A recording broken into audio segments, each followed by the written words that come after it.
একদিন রসুল করিম সাল্লাল্লাহু আলাইহি ওয়াসাল্লাম মক্কার দিকে এক সফরে এক পাহাড়ের নিকটে আসলেন। পাহাড়টার নাম হচ্ছে জুমদান। হাদিসের মধ্যে আছে ইউকালু লাহু জুমদান।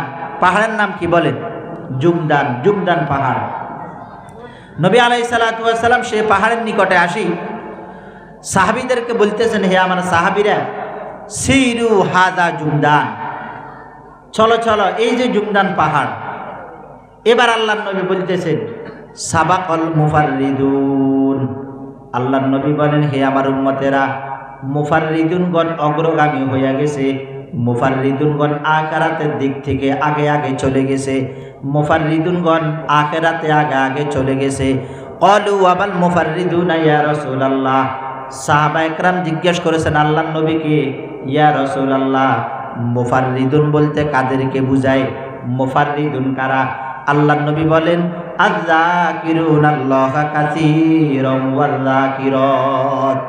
আল্লাহর হাবিব মুহাম্মদুর রাসূলুল্লাহ সাল্লাল্লাহু আলাইহি সাল্লাম বলেন, হে আমার উম্মত, মুফাররিদুন হচ্ছে ওই সমস্ত মানুষগুলা আখিরাতের মধ্যে আগে আগে বেড়ে গেছে, ওই সমস্ত নারীরা, ওই সমস্ত পুরুষেরা, যে সমস্ত নারী পুরুষেরা আমি আল্লাহ পাক রব্বুল আলামিনের জিকির করে। আমার ভাইরা, দোস্ত আহবাব, আল্লাহু আকবার। আপনি একজন দোকানদার, দোকানের মধ্যে এখন কোনো কাস্টমার নাই, একা একা বসে আছেন। আপনি যদি তসবিহ একটা হাতে নিয়ে বসে বসে যদি আল্লাহ পাকের জিকির করেন, লা ইলাহা ইল্লাল্লাহ, লা ইলাহা ইল্লাল্লাহ, লা ইলাহা ইল্লাল্লাহ, লা ইলাহা ইল্লাল্লাহু মুহাম্মাদুর রাসূলুল্লাহ। আপনি যদি দোকানের মধ্যে একা একা বসে বসে আল্লাহ পাকের জিকির করেন, আপনি হচ্ছেন একজন গাড়ির ড্রাইভার। আপনার এখন কোনো গাড়িতে প্যাসেঞ্জার নাই, স্টেশনের মধ্যে বসে আছেন প্যাসেঞ্জারের অপেক্ষায়।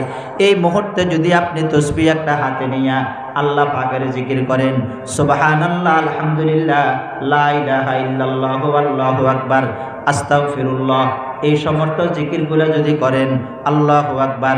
বাড়িতে মা বোনেরা আছেন, মা বোনদের এখন কোনো ঝামেলা নাই, রান্না করার জন্য ফাঁকের ঘরে গেছেন, তরকারি কাটতেছেন, তরকারি কাটাতে ব্যস্ত, আর মুখের মধ্যে যদি তারা যদি আল্লাহ পাকের জিকির করে, লা ইলাহা ইল্লাল্লাহ, এইভাবে যদি আল্লাহ পাকের জিকির করতে থাকে, আল্লাহর হাবিব মুহাম্মদুর রাসূলুল্লাহ সাল্লাল্লাহু আলাইহি সাল্লাম বলেন, এই সমস্ত জিকিরকারী নারী পুরুষগণ আখিরাতের মধ্যে অগ্রগামী হয়ে গেছে। জিকিরকারীরা আখিরাতে আগে আগে থাকবে। জিকিরকারীরা আগে আগে কি থাকবে? আখিরাতে থাকবে। তাহলে জিকিরের দরকার আসেনি? বলেন না। কতটা সময় আমি অনর্থক শেষ করে দিই। বাড়িতে মা বোনদেরকে যাইয়া বলবেন, জিকিরওয়ালা জীবন যাতে তারা গঠন করে। জিকিরওয়ালা জীবন আল্লাহর কাছে অনেক বড় দামি জিনিস। হাদিস শরীফের মধ্যে আছে, সুইলান নবী সাল্লাল্লাহু আলাইহি ওয়াসাল্লাম আইয়ুল ইবাদি আফজালু ওয়া আরফাউ দারাজাতান ইনদাল্লাহি ইয়াউমাল কিয়ামাহ। আল্লাহর নবীকে প্রশ্ন করা হয়েছে, ইয়া রাসূলুল্লাহ, দুনিয়ার মধ্যে শ্রেষ্ঠ মানুষকে? আমার ভাইরা, দোস্ত আহবাব, দুনিয়ার মধ্যে প্রত্যেকটা মানুষ নিজেকে দামি মনে করে। চোর যে, সেও নিজেকে শ্রেষ্ঠ মনে করে, ডাকাতও নিজেকে শ্রেষ্ঠ মনে করে, যে ঘুষ খায় সুদ খায় সেই লোকটাও তো নিজেকে শ্রেষ্ঠ মনে করে, যে লোকটা নামাজ পড়ে না, আল্লাহ পাকের হুকুম আহকাম মানে না, সর্বক্ষণ আল্লাহ পাকের নাফরমানিতে লিপ্ত থাকে, এই লোকটাও তো নিজেকে ছোট মনে করতে চায় না, এই লোকটাও তো নিজেকে অনেক বড় দামি মনে করে। কিন্তু আল্লাহর নবীর কাছে সাহাবায়ে কেরাম জানতে চাইছেন, ইয়া রাসূলুল্লাহ, আইয়ুল ইবাদি আফজালু, মানুষের মধ্যে শ্রেষ্ঠ মানুষকে, দুনিয়ার মধ্যে শ্রেষ্ঠ মানুষকে? ওয়া আরফাউ দারাজাতান ইনদাল্লাহি ইয়াউমাল কিয়ামাহ, আর কিয়ামতের ময়দানে সবচেয়ে বেশি সম্মানের অধিকারী হবে কি? কথা বুঝতেছেন? দুনিয়াতে দামি কে, আখিরাতে সম্মানের অধিকারী হবে কে? আল্লাহর হাবিব মুহাম্মদুর রাসূলুল্লাহ সাল্লাল্লাহু আলাইহি সাল্লাম বলেন, হে আমার সাহাবীরা শুনো, দুনিয়ার মধ্যে আল্লাহ পাকের দৃষ্টিতে ওই ব্যক্তি সবচেয়ে দামি, আখিরাতের মধ্যে আল্লাহ পাকের দৃষ্টিতে ওই ব্যক্তি সবচেয়ে বেশি সম্মানের অধিকারী, যে সমস্ত মানুষ দুনিয়ার মধ্যে আল্লাহ পাকের বেশি বেশি জিকির করে। বলেন না, কি করে? আল্লাহ পাক রব্বুল আলামিনের জিকির করে, বোঝা গেছে দুনিয়ার মধ্যে ওই ব্যক্তি সবচেয়ে আল্লাহর নিকট দামি, আখিরাতের মধ্যেও বেশি সম্মানের অধিকারী হবে যেই ব্যক্তি বেশি বেশি জমিনের মধ্যে আল্লাহ পাকের জিকির করে। এই জন্য জিকির করবো তো আমরা ইনশাআল্লাহ। জিকির করলে কেউ আমাকে ইজ্জত করুক বা না করুক, আমার মাওলার কাছে আমি দামি হইতে চাই, এটাই তো দরকার। আখিরাতে আমি সম্মান নিয়ে যেতে পারলে এটাই তো দরকার। হাজারো বেনামাজিকে মানুষ সেলুট দেয়, আমি যে সারা জীবন নামাজ পড়তে পড়তে কপাল কালো হয়ে গেছে, আমাকে অনেকে দেখলে সালামও দেয় না, এতে আমার কিছু আসে যায় না যদি আমার মাওলা আমার উপর কি থাকে, সন্তুষ্ট থাকে। আর গোটা দুনিয়া যদি আমাকে বাহবা দেয়, রব যদি আমার উপর অসন্তুষ্ট থাকে, এই বাহবাহের আমার কোনো দরকার আসেনি, কোনো দরকার নাই। এই জন্য যত কাজ সব কার জন্য হইতে হবে, আল্লাহ পাকের জন্য হইতে। আমার ভাইরা দোস্ত আহবাব, হাদিসের মধ্যে আসছে হযরত আমির মুআবিয়া রাদিয়াল্লাহু তাআলা আনহু তিনি একদিন ঘর থেকে মসজিদের মধ্যে আসছেন। মসজিদের মধ্যে প্রবেশ করে দেখতেছেন কতগুলা মানুষ গোলাকার হইয়া বসে আছে, গোলাকার হইয়া। তিনি যাইয়া তাদেরকে জিজ্ঞেস করতেছেন, এই তোমরা এখানে কি করতেছ? তারা বলতেছেন, আমরা এখানের মধ্যে বসে বসে আল্লাহ পাকের জিকির করি। তিনি বলতেছেন, আল্লাহ পাকের জিকির ছাড়া আর কোনো কাজে তোমরা লিপ্ত হয়েছ কিনা? তারা বলতেছে, না, আল্লাহ পাকের জিকির ছাড়া আর কোনো কাজ এখানে আমরা করি নাই।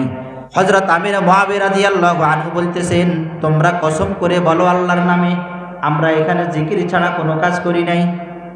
তারা আল্লাহ পাকের নামে কসম করে বলতেছেন, আমরা আল্লাহর নামে কসম করে বলতেছি এখানের মধ্যে আমরা জিকির ছাড়া আর কোনো কাজ করি নাই। এরপরে হযরত আমির মুআবিয়া রাদিয়াল্লাহু তাআলা আনহু বলতেছেন, তোমরা এই কথা মনে করিও না আমি তোমাদের কথা অবিশ্বাস করার কারণে তোমাদের থেকে আমি কসম নিয়েছি।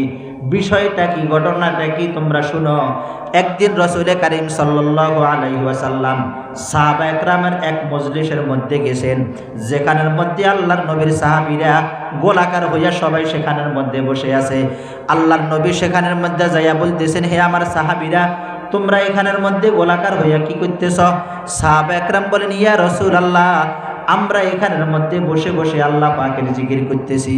আল্লাহর নবী বলেন, হে আমার সাহাবীরা, তোমরা জিকির ছাড়া এখানে আর কোনো কাজ করতেছো কিনা সেটা বলো। সাহাবা একরাম বলেন, ইয়া রাসূলুল্লাহ, আল্লাহর জিকির ছাড়া আমরা এখানের মধ্যে আর কোনো কাজ করতেছি না।